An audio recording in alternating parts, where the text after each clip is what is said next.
कभी सोचा है कि इस इतने बड़े, इतने विशाल ब्रह्मांड में हम आखिर हैं कहाँ?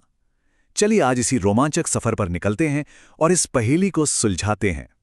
एक सवाल जो बचपन में मुझे तो बहुत परेशान करता था कि रात में आसमान में जो इतने सारे तारे टिमटिमाते हैं, वो सुबह होते ही अचानक कहाँ चले जाते हैं, एकदम गायब।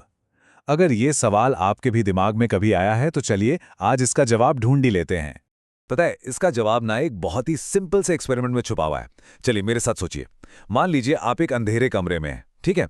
अब एक कागज में ना छोटे छोटे छेद करके उसके आर पार टॉर्च की लाइट मारिए दीवार पर। क्या दिखा?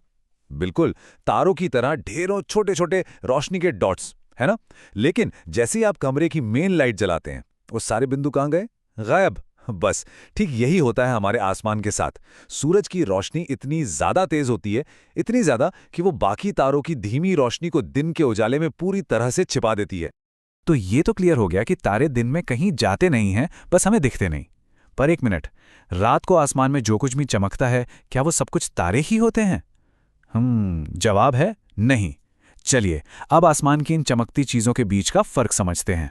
तो सबसे पहले इन सबको एक नाम दे देते हैं, है ना।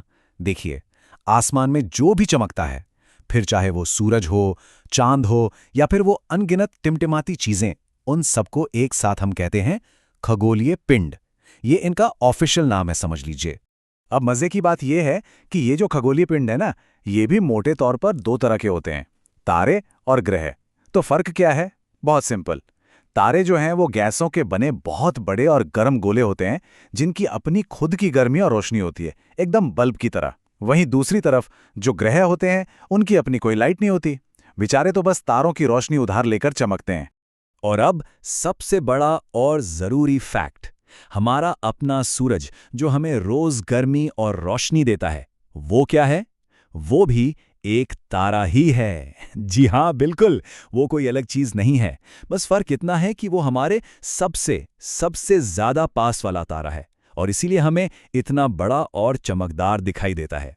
तो चलिए अब इस अनंत आकाश से जरा जूम इन करते हैं और सीधे आते हैं अपने घर के पते पर, यानी हमारे अपने सौर परिवार में। हमारा ये जो सौर मंडल है ना, ये बिल्कुल एक परिवार की तरह है। और इस परिवार के मुखिया कौन है? बिल्कुल सही, सूरज। और इस परिवार के बाकी सदस्य हैं 8 ग्रह, उनके अपने अपने चांद जिन्हें हम उपग्रह कहते हैं, और इनके अलावा भी बहुत से छोटे मोटे सदस्य हैं, जैसे क्षुद्र ग्रह और उल्कापिंड। और ये सब मिलकर अपने मुखिया यानी सूरज के चक्कर लगाते रहते हैं।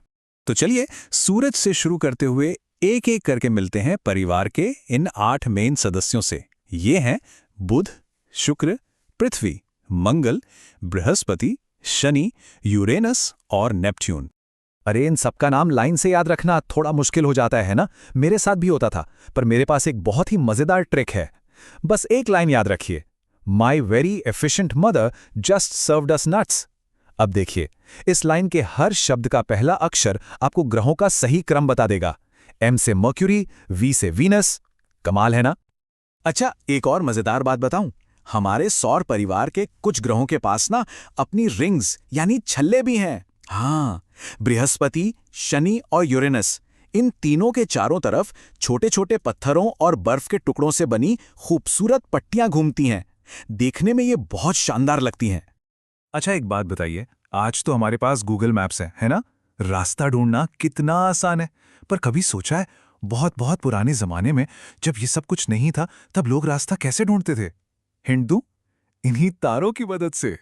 जी हाँ, सदियों से इंसान रात के अंधेरे में या फिर खुले समंदर के बीच अपना रास्ता खोजने के लिए इन्हीं तारों का इस्तेमाल करता आया है। ये तारे उस जमाने के जीपीएस थे, एक ऐसा नक्शा जो हमेशा आसमान में मौजूद रहता था और कभी धोखा नहीं देता था। तो ये रास्ता कैसे ढूंढते थे? दरअसल तारों के कुछ खास समूह मिलकर ना आसमान में कुछ पैटर्न या आकृतियां बनाते हैं। इन्हें हम कहते हैं नक्षत्र मंडल। और आपने सप्तऋषि का नाम तो पक्का सुना होगा, है ना। वो 7 तारों का ग्रुप जो एक पतंग या फिर एक बड़े चम्मच जैसा दिखता है, वो ऐसा ही एक बहुत मशहूर नक्षत्र मंडल है। और पता है, ये सप्तर्षि बहुत काम का है। इसकी मदद से हम एक बहुत ही खास तारे को आसानी से ढूंढ सकते हैं, ध्रुव तारा। कैसे? बहुत आसान है। सप्तर्षि के जो आखिर के 2 तारे हैं ना, उनको जोड़ते हुए मन में एक सीधी लाइन आगे बढ़ाइए। वो लाइन आपको सीधा ध्रुव तारे तक ले जाएगी। और सबसे खास बात, ध्रुव तारा हमेशा हमेशा उत्तर दिशा को बताता है ना कमाल का तरीका?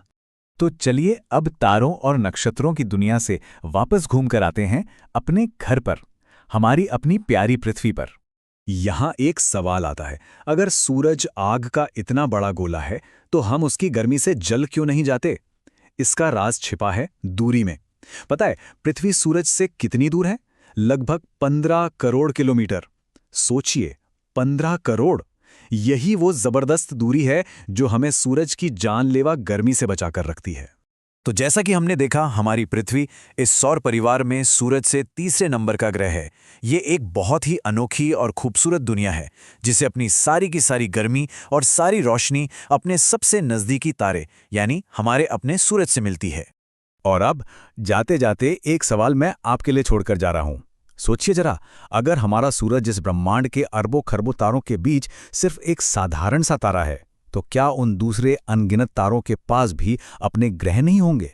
क्या पता वहां भी किसी न किसी रूप में जीवन हो? इस ब्रह्मांड में खोजने के लिए कितना कुछ है ना?